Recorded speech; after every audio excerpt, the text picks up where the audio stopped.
Shalom, bien-aimés de Dieu, je vous salue dans le nom précieux de Jésus-Christ, notre Seigneur et Sauveur. Samedi 13 mai 2023, le Seigneur nous a fait grâce en nous réveillant et chaque jour nous devons lui dire merci pour le souffle de vie qu'il nous a prêté. Et ce matin, bien-aimés de Dieu, nous voulons nous exhorter à marcher dans la sincérité et à marcher dans la vérité. Bien-aimés, la Bible déclare que Jésus-Christ, quand il est venu dans ce monde, il a marché, il a été tenté en toutes choses sans jamais pécher.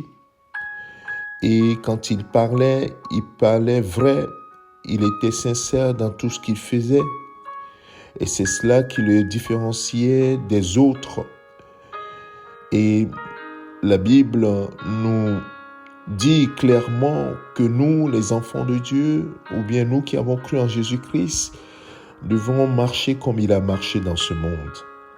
Alors, j'aimerais ce matin partager 2 témoignages que l'apôtre Jean donne à 2 personnes dans les Écritures pour nous exhorter, bien-aimés. Dans 3 Jean, chapitre 1, verset 2, verset 1 au verset 2 jusqu'au verset 4. Et il n'y a qu'un seul verset sur le chapitre, la 2e épître de Jean et la 3e. Alors, je lis 3 Jean, verset 1 jusqu'au verset 4. Alors, la Bible déclare, l'ancien Agaius, c'est-à-dire l'ancien qui écrit à Gaius, le bien-aimé que j'aime dans la vérité.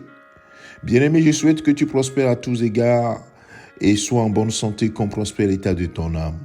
Alors, les 2 autres versets qui suivent sont intéressants. J'ai été fort réjoui lorsque des frères sont arrivés et ont rendu témoignage de la vérité qui est en toi, de la manière dont tu marches dans la vérité. Je n'ai pas de plus grande joie que d'apprendre que mes enfants marchent dans la vérité. Oh, bien-aimé de Dieu, quel témoignage!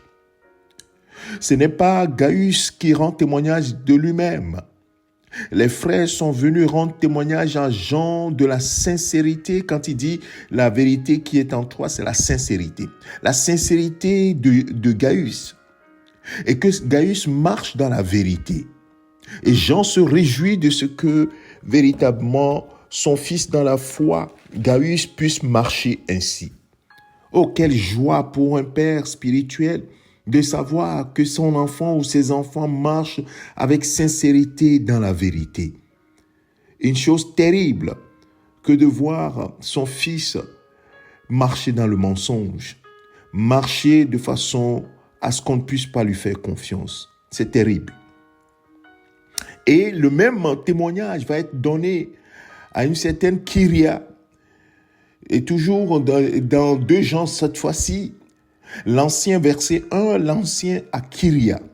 Kyria en grec qui veut dire la dame. Bon, voilà, son nom c'est Kyria, l'élu, et ses enfants que j'aime dans la vérité.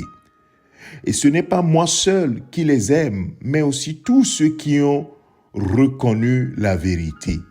À cause de la vérité qui demeure en nous et qui sera avec nous pour l'éternité. Que la grâce, la miséricorde et la paix soient avec vous de la part du Père, du Dieu le Père et de la part de Jésus-Christ le Fils du Père dans la vérité et l'amour. Verset 4. J'ai été fort réjoui de trouver quelques-uns de tes enfants qui marchent dans la vérité selon le commandement que nous avons reçu du Père.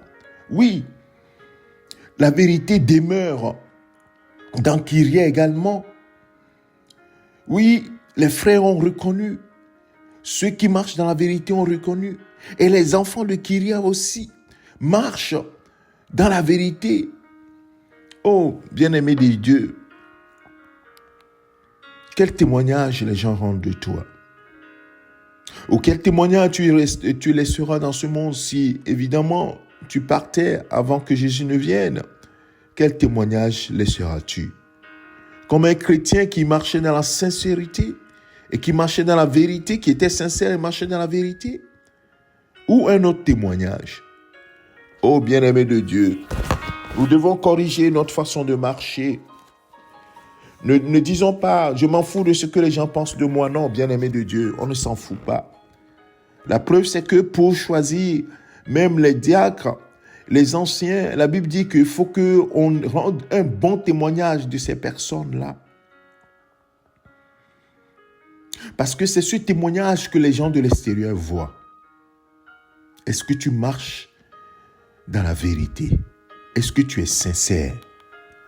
Vous voyez, c'est pourquoi l'apôtre Paul va donner ce témoignage à nous qui sommes nés en Christ.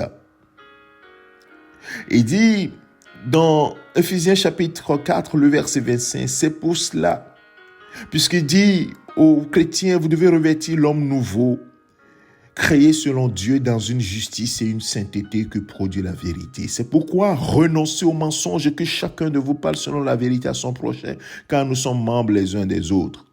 Oh bien-aimé de Dieu, la parole de Dieu, c'est la vérité. Et si nous-mêmes, nous ne marchons pas selon la vérité, alors, si nous sommes faux, comment nous pouvons professer la parole de Dieu? Examine cette parole. À la lumière de cette parole, regarde ta vie. Examine ta vie, mon frère. Et humilie-toi devant le Seigneur. Le Saint-Esprit est là pour t'aider à marcher dans la sincérité, dans la vérité et être sincère. Que le Seigneur te bénisse. Père, je veux te bénir, je veux te rendre grâce pour mon frère, pour ma soeur, pour moi-même. Seigneur, donne-nous de marcher, oui, dans la vérité et surtout d'être sincère avec nous-mêmes. Tu veux des gens vrais, tu veux des gens qui sont sincères. Oh Seigneur, nous te supplions, aide-nous, aide mon frère. Nous voulons être sincères, nous voulons marcher dans la vérité. Nous ne voulons pas être dans le mensonge. Nous ne voulons pas professer le mensonge, mais nous voulons marcher selon la vérité. Merci Père de ce que tu fais ce travail en nous par ton Esprit Saint. Que toute la gloire te revienne au nom de Christ Jésus. Amen. Mon frère, ma soeur, je te souhaite un bon week-end. Examine cette parole. Médite-la. C'est ton serviteur, le pasteur Alexandre. Amen.